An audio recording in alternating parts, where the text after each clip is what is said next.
Hey everybody, Donkey Storm here, and today we're going to talk about the Guardian Druid Mage Tower Challenge. In this video, we'll talk about talents, gear, consumables, mechanics, and going into detail on the strategy I used to defeat this challenge and earn that sweet Fellbear skin, as well as our cool transmog. If you like the video, please give it a thumbs up and subscribe for more WoW content in the future.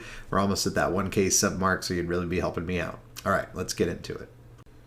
Alright, so let's start out with the talents. On level 15, we're going to take Brambles. This is going to be a nice little DPS cooldown to help us take down some adds in the challenge. On level 25, we're going to take Wild Charge, as there's a lot of things trying to knock us off the platform here, and Wild Charge allows us to mess up from time to time and save ourselves. On 30 and 35, we're going to take Balance, Affinity, and Heart of the Wild. These talents synergize together in one respect because they're going to allow us to pump a lot of damage into Varus right off the bat. Balance Affinity is also nice because it's going to add range to our Moonfires, allow us to tag adds that are further away, as well as give us Typhoon, which is going to be a valuable spell in this challenge. On level 40, we're going to take Galactic Guardian. Don't let anybody tell you that Incarnation is the right talent here. It's definitely not. Moonfire is going to be your highest damage ability in the encounter, and Galactic Guardian is just going to further buff that. So Galactic Guardian 100% is our talent here. On 45, we want Survival of the Fittest. I played around with Earth Warden, but I found the combination of Brambles and Survival of the Fittest to be a really strong way to deal with the adds. So this felt like a really good smooth play. And then on level 50, we're going to take Rend and Tear just to do a little bit more damage and take a little bit less damage. I experimented with a lot of different talents here. I tried Blood Frenzy, I tried Renewal, I tried Feral Affinity for the movement speed, I tried Incarn, I tried Earth Warden, and I found that by far this setup felt the best, so this is what I'm going to highly recommend you guys try. So let's talk about gear. All gear is scaled down to item level 50 upon entering the scenario, and there's some ways to make minimal gains using items with lots of sockets. I'm going to link a Wowhead article in the description that goes into great detail on gear you can obtain. It's not necessary, but it can be helpful. The gear I completed the challenge with is here on the screen. It's mostly Shadowlands gear. Now my Shadowlands gear does have a lot of gems in it, with the exception of a crafted helm I got, and I stuck a 3% Verse gem in there. So stacking Verse is definitely the way to go when it comes to gemming gear. For trinkets, Blood Spattered Scale is really good. I ended up using the Infinitely Divisible Ooze. I found that actually did some pretty nice damage, but I think any DPS trinket is going to be just fine. So I wasn't super into stacking up a bunch of legacy gear here. I think this is pretty doable in your normal gear. It's get as many sockets as you can. This is going to be way more about doing the mechanics correctly, playing the class well, than it is about trying to cheese it through gear. Consumables are a must, as you can make big gains in this area. You're going to want a feast if possible, although I use Verse Food in my run, a flask, BFA flasks work if you want to save some gold, an armor kit, Veiled Augment Room, and Shadow Core Oil. Drums of Ferocity are really important, as are Potions of Unbridled Fury, which absolutely do a silly amount of damage. Have a Health Potion as well, which can really come in handy after the 3rd or 4th Annihilate in Phase 2. While you're getting to learn the fight, I wouldn't use anything too expensive. You can start using things that don't persist through death, like runes and food, once you can consistently get to Phase 2 and make some progress in it. Alright, so on to the encounter itself. The challenge has 2 phases. The overall goal is to kill Cruel while keeping Velen alive. The scenario will not end until he dies, even if you die, which you will see is critical to my success here. Velen stands in the middle of the room and will regularly spawn orbs of light that heal you to full and disorient all unfriendly mobs for a couple seconds. Judicious use of these orbs is critical to your success in the fight, but they do despawn after a while, so you want to get value out of them as well. The boss of Phase 1 is Varus. He generally stands still, chain casting a spell on you that doesn't hurt too much. He's surrounded by a purple pool. Stepping in this pool gives you stacks of a debuff that reduces your overall maximum health. Going above 5 stacks of this debuff can be very dangerous. Additionally, he periodically casts a Drain Life spell that needs to be interrupted so that he does not heal himself. Phase 1 ends when Varus dies. Also during phase 1, eyes will spawn. These mobs have very low HP and channel a green beam onto you.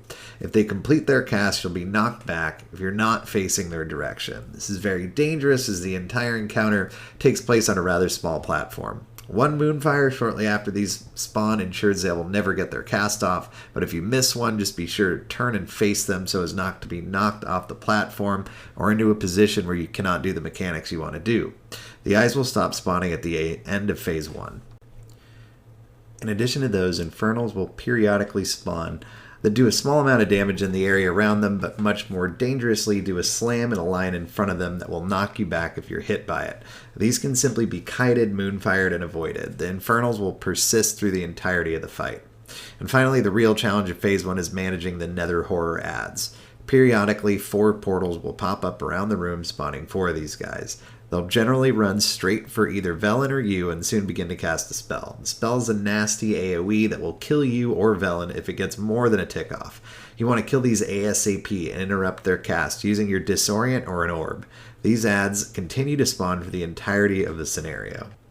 Once Varus dies, we go to phase 2. Eyes stop spawning, but Horrors and Infernals do not stop spawning. Cruel will come down at about 30% health.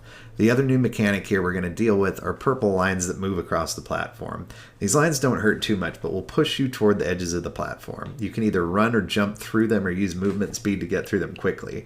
They don't seem like that big of a deal, but they can make reaching orbs and adds a pain at times. Obviously, Cruel is the bigger danger here, and he has 3 abilities that can ruin your day. The first is Annihilate, which hits like a truck and puts a stacking debuff on you that will make subsequent Annihilates hit even harder.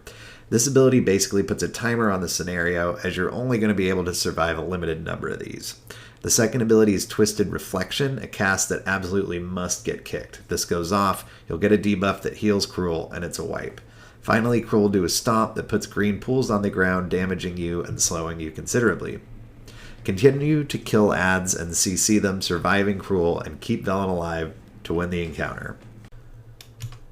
Alright, so how do we actually do this? I want to go through my step-by-step strategy that I used on this encounter. So we're going to start off Heart of the Wild, Boomy form, get our dots up, cast 2 Wraths, and then just get as many Star Surges on this guy as we can. Don't forget to Moonfire the eyes. We just want to try and get him to under 80% health before these first horrors spawn. This is going to put us way ahead of schedule on a lot of the mechanics. So as we can see here, we get to about 77%. Now we're going to swap to bear form. I'm going to use my scale, AoE these adds down. I'm going to stun out their cast with an in-cap roar, and the key there is that I did not use an orb on the first set of adds. I want to bank some orbs to hold on to till phase 2. You can keep an eye on where that first orb spawns so that when you do need an orb, that's the first one you grab so that it doesn't despawn. So I hit 5 stacks here. I'm going to use a Frenzied Regen. I'm going to tag everything with Moonfire and just prepare for the next set of horrors. Here they come. Now for this one, I'm going to use my Bark Skin and my with my Brambles to help me again kill these without needing an orb. So I get really sloppy there. I get knocked back. I am able to wild charge to save the day. Actually, this first phase 1 on my kill was pretty sloppy. I think I've done a lot of phase 1s by this time, and I was getting kind of sick of it. So again, with everything important dead, we're going to head in on Varus, DPS him down a little bit, kick his drain life, and at 5 stacks, we're going to move out of the pool to keep ourselves safe. His cast will actually start to hurt if you go beyond 5 stacks.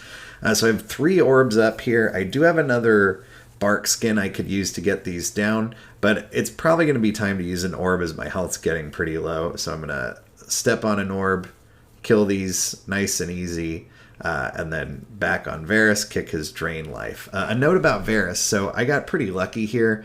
I was able to just skull bash all of his drain lives, but if you ever need to interrupt his cast, but your stacks are too high to go in again, you can always Typhoon him, and that will interrupt his cast. So if your drain lives aren't lining up as neatly as mine are here, go ahead and Typhoon him.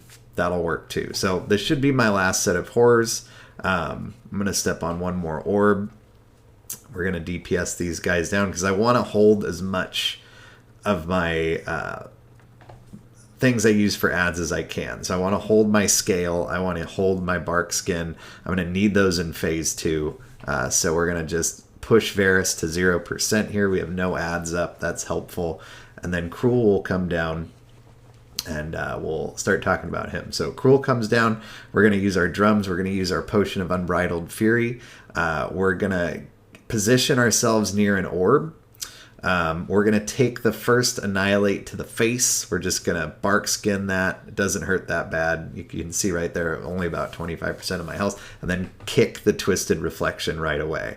We got low. We grabbed an orb. That's why we're banking them, so no need to save them now. Now, for every ad phase, I want to have a plan here. So here come the horrors. For this first group, I'm going to use Berserk. It's going to help me DPS them down really quickly.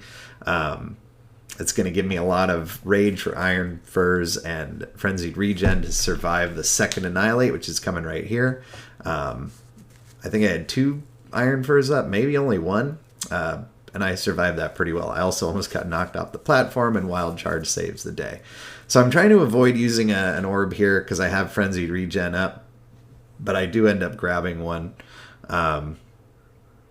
So I now have, I think I still have one more orb in there. It's hard to see. There should be one coming soon. So with this set of ads, let's see. I use my scale to get these down. And the third Annihilate, we want to use Survival Instincts. After the third and fourth Annihilate, you need Survival Instincts. Our goal here is to survive 4. So we've survived 3. Third one, we use Survival Instincts. Our next set of ads, we're going to use Bark Skin again. We're going to let that Brambles do some work for us. Again, not letting them get their cast off. Fourth Annihilate. Survival Instincts, Health Pot. Right off the bat. Once you get to this point, he's at 5% health. We're feeling good. We pretty much got it. We're going to grab the next orb that spawns. There it is. We're feeling great now. When the 5th Annihilate comes out, we are totally dead, and that's fine, because we got him low enough that the NPCs will finish him off. So, yeah, we got him at 0.5% here. He's going to Annihilate. We're dead, but once he goes to the center of the room, he's going to channel, and does this channel. You win the game, everybody. So, that's going to be our strategy for Cruel. Big takeaways here. Have a plan for every ad phase. Rotate your bark skins, your scales. Make sure that you know what you're going to do to control the ads every time they come out, and you're going to be in good shape. So that's going to do it for the Guardian Druid Mage Tower Challenge. I really hope you guys found this helpful. I really hope that it plays a part in your success in defeating this challenge and getting your sweet Fellbear skin. If it did, I'd love to hear about it in the comments. Also, if you feel I forgot something, please let me know as well. One last thing, there are going to be some helpful weak auras linked in the comments as well. You might have noticed them in the gameplay from my kill. That kind of help you keep track of things throughout the fight, so take a look at those as well. If you guys enjoyed the video, please like, subscribe. I always appreciate it, and I'll catch you in the next one. Thanks for watching.